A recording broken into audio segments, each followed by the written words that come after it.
Boa tarde, eu me chamo Gabriel Kretzer e junto com o Gustavo Sauser a gente vai apresentar o trabalho final da disciplina de pavimentação de estradas, que consiste no dimensionamento de um pavimento por três diferentes métodos, sendo dois métodos para pavimentos flexíveis e um método para pavimentos rígidos. A gente vai primeiro fazer uma rápida revisão bibliográfica devido ao nosso tempo curto e depois a gente vai passar para o memorial de cálculo, como a gente fez, o porquê a gente fez tudo isso.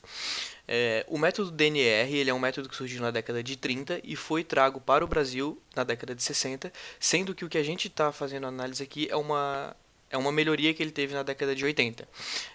Ele consiste basicamente em pegar um valor N calculado e disso supor o revestimento e a partir desse valor de revestimento calcular todas as bases, subbases e partes abaixo.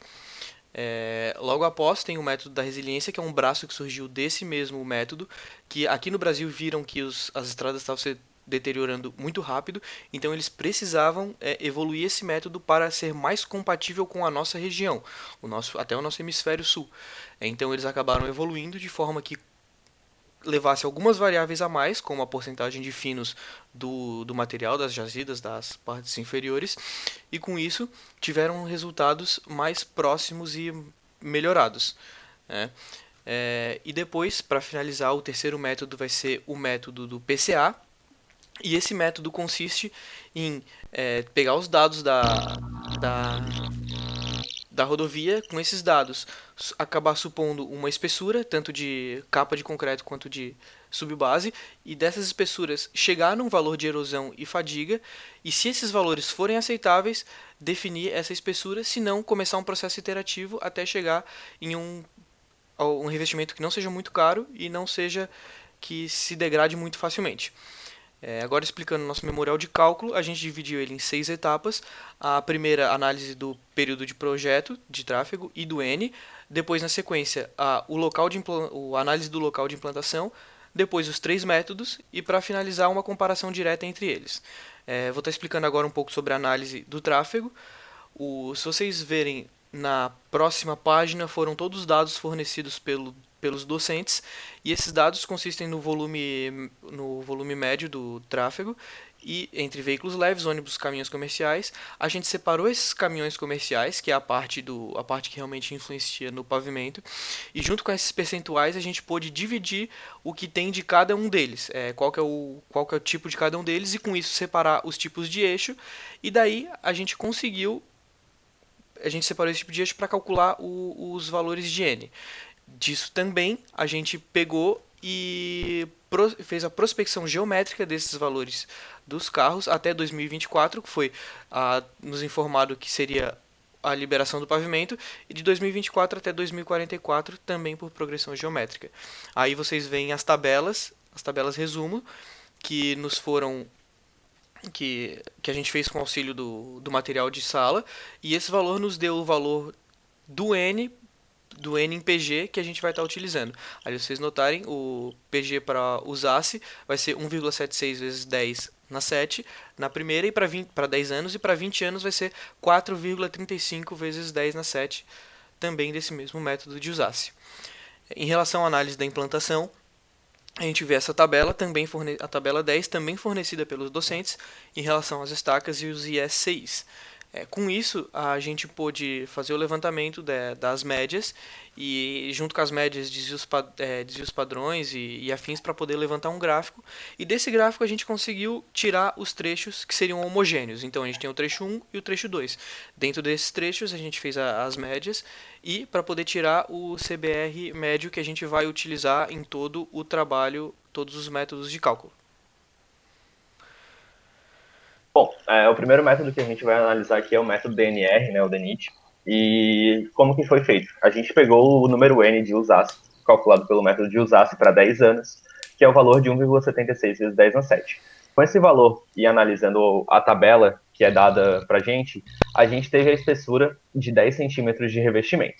Então, com essa espessura de revestimento e com esse número N, a gente consegue calcular as demais camadas, a base e as subbases.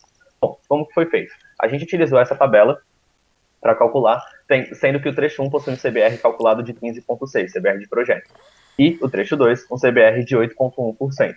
Então, com as duas fórmulas que estão ali em cima, que é R vezes KR mais B vezes KB, e R vezes KR mais B vezes KB mais H20 vezes KSB, a gente calculou as demais camadas, tanto a base quanto a subbase.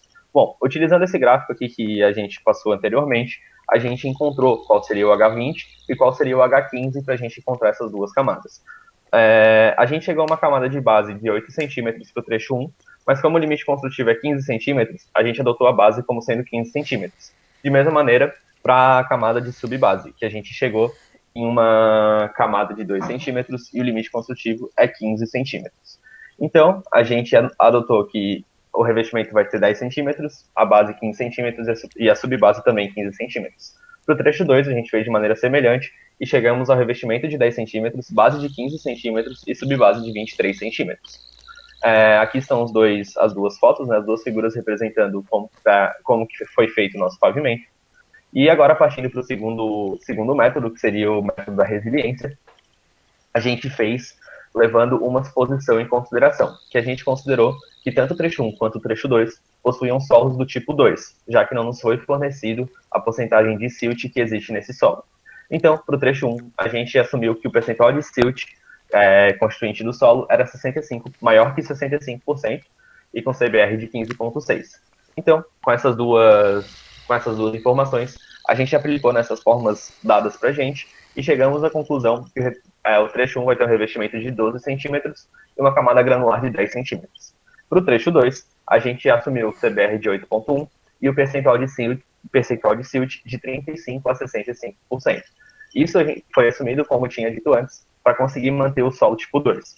Então, com essas duas suposições, a gente, da mesma maneira, aplicou as fórmulas e chegou à conclusão que no trecho 2, o revestimento vai ser de 8,5 centímetros e a camada granular de 26 centímetros.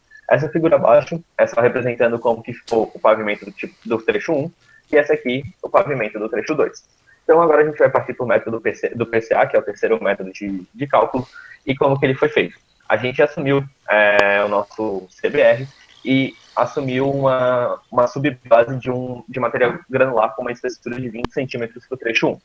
Com esses dois valores, a gente encontrou o valor de K e a gente conseguiu ir nas tabelas, nos ábacos, e encontrar o valor de fator de fadiga e o fator de erosão. No trecho 2, a gente admitiu o CBR de 8,1 e 10 centímetros de camada subbase de brita tratada com cimento.